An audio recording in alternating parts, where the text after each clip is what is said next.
नमस्कार। हम अध्ययन कर रहे हैं परामर्श के सिद्धांतों का।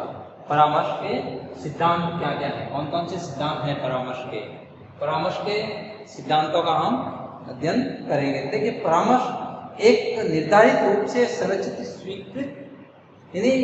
स्वीकृत रूप से जो संबंध है, जो कि परामर्श प्रार्थी को पर्याप्त मात्रा में खुद को समझने में सहायता देता है। यानी परामर्श एक ऐसी प्रक्रिया है जो कि प्रार्थी को खुद को समझने में सहायता देता है कि वह खुद अपना काम खुद कर सके।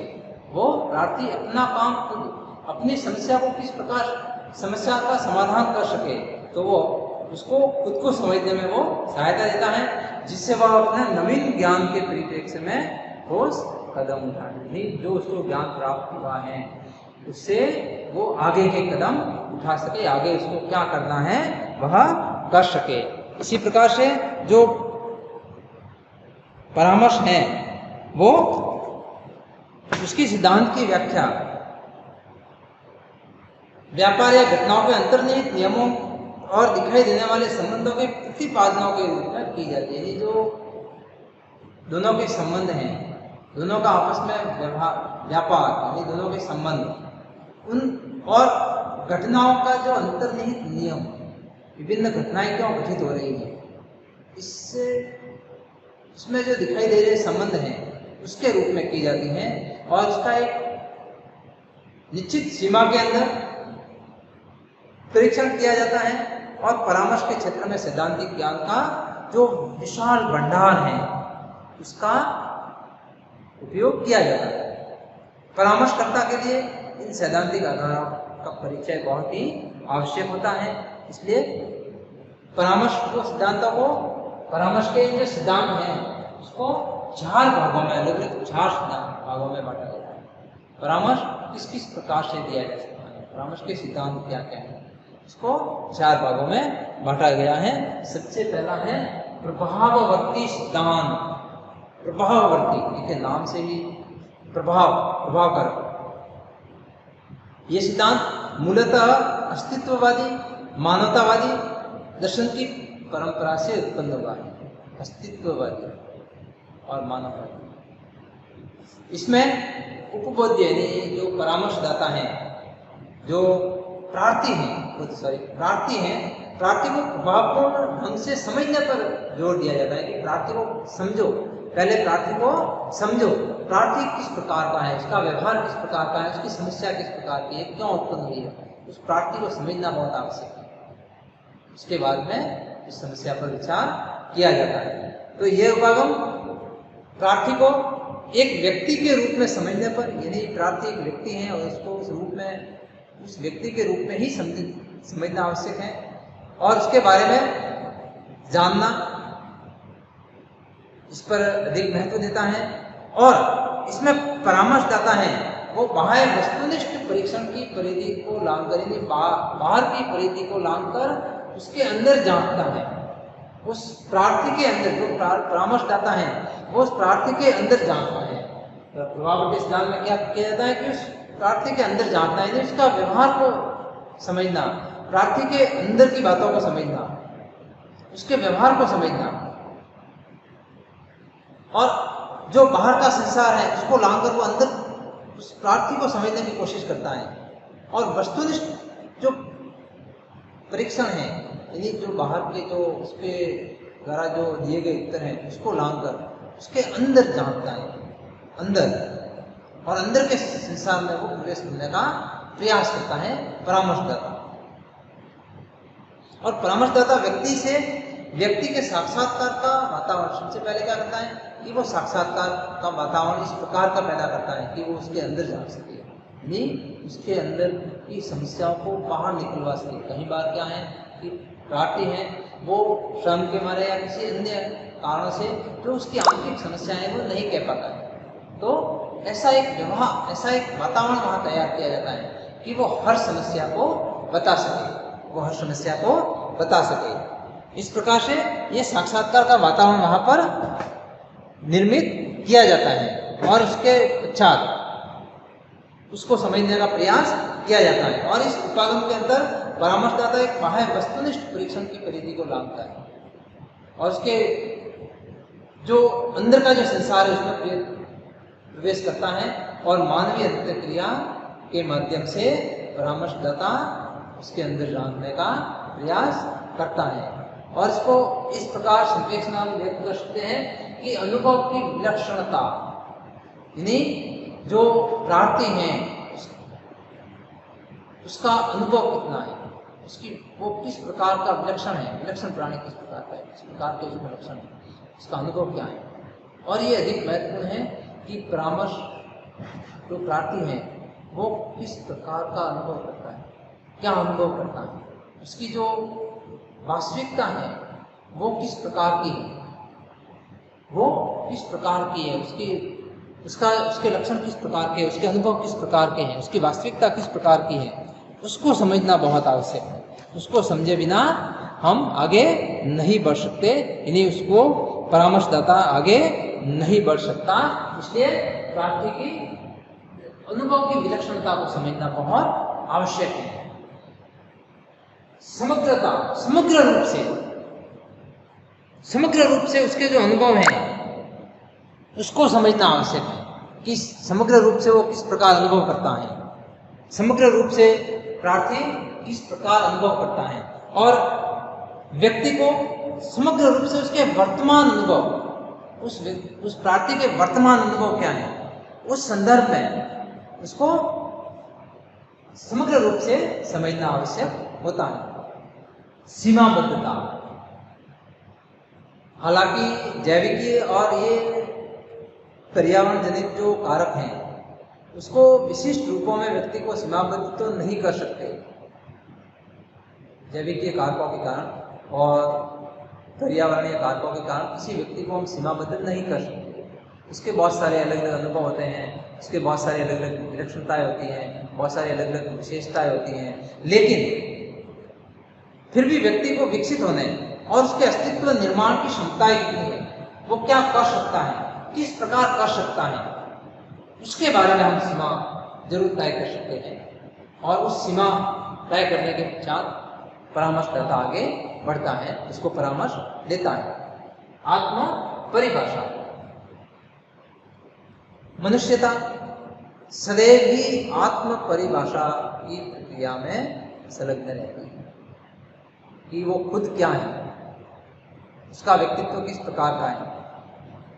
तो इसे किसी पदार्थ या तत्व के रूप में सदैव परिभाषित तो नहीं किया जा सकता, लेकिन कम से कम उसकी आत्म परिभाषा हम समझ सकते हैं कि किस प्रकार का प्राणी है, प्रार्थी किस प्रकार का है, उसका व्यवहार किस प्रकार का है। तो ये सारी की सारी चीज़ें समझनी आवश्यक हैं और उसके पश्चात आगे बढ़ा जाता है उसको परामर्श देने के लिए।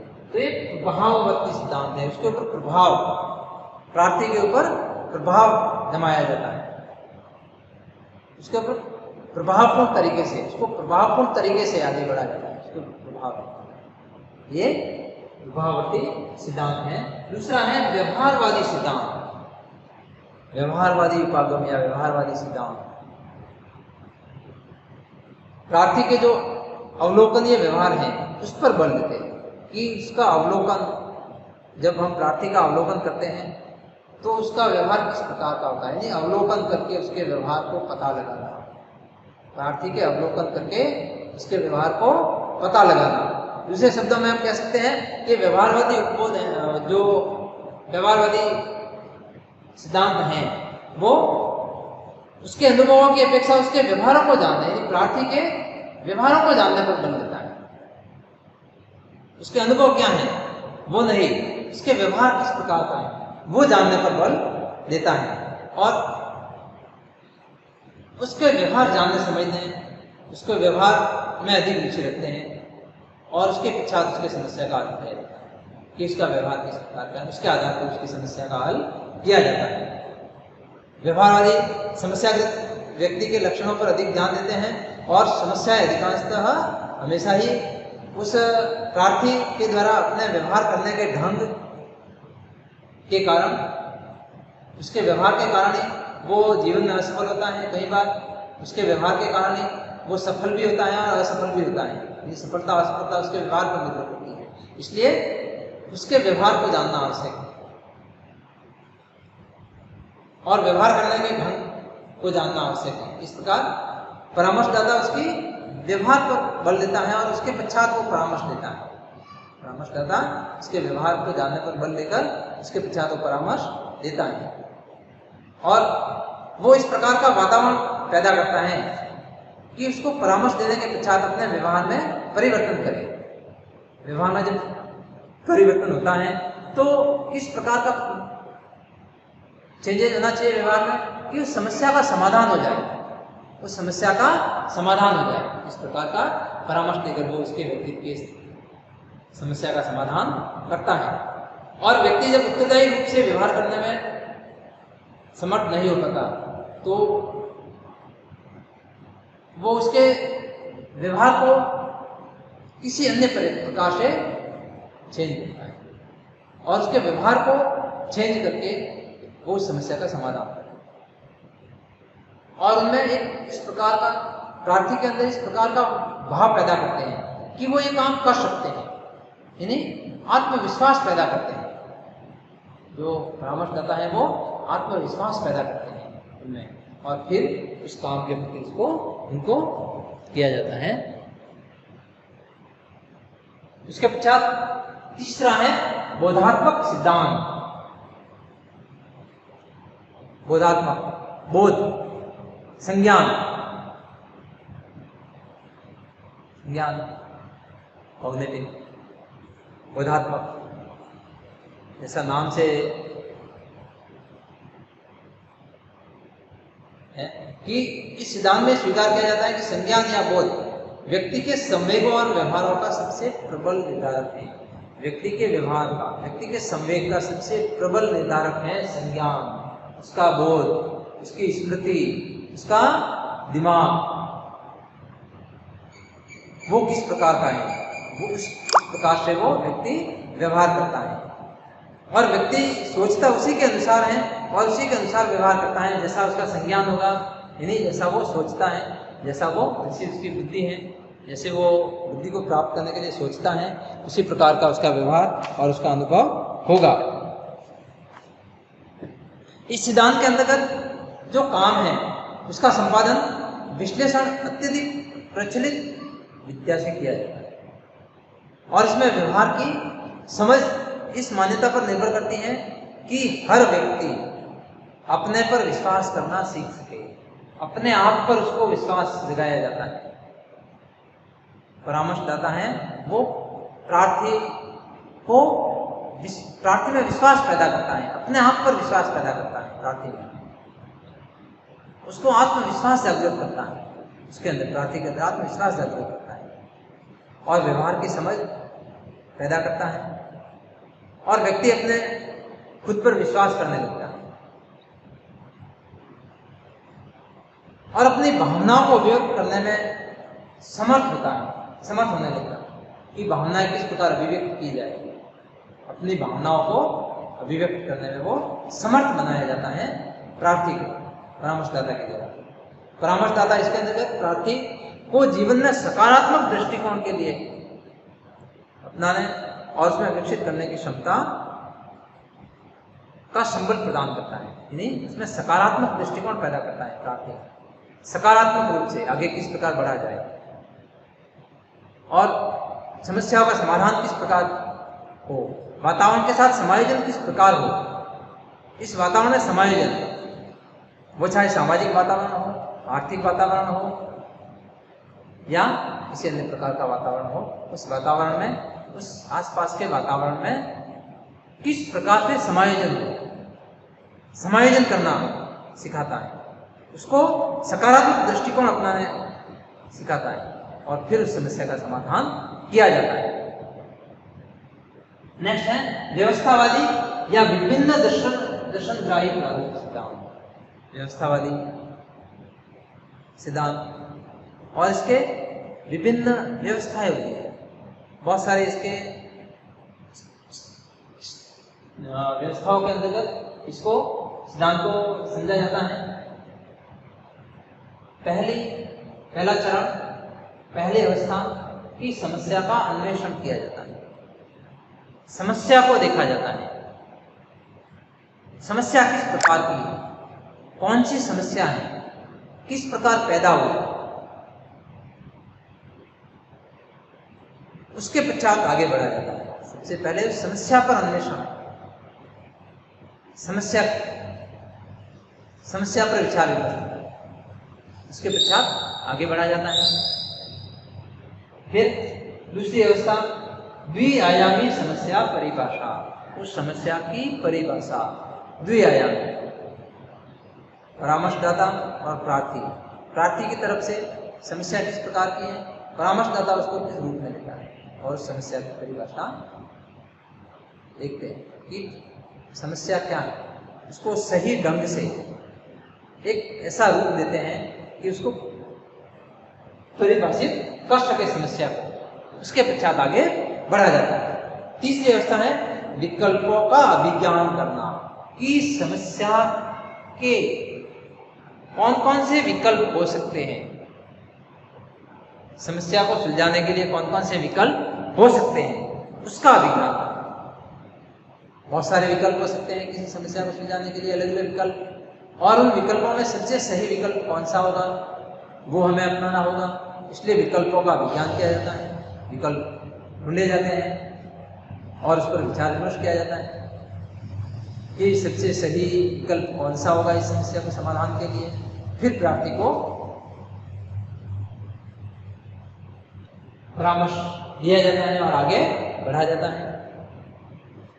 चौथी अवस्था है आयोजना, यानी उसके पश्चात आयोजन होता है, आमने सामने बैठते हैं, बातचीत होती है और विभिन्न प्रकार से उसको प्रार्थी के वातावरण समायोजन के लिए, समस्या समाधान के लिए बहुत सारी बातें प्रार्थी कहता है, और जो परामर्शदाता है वो उसको परामर्श देता है, जो समस्या बताता है परामर्श देता है।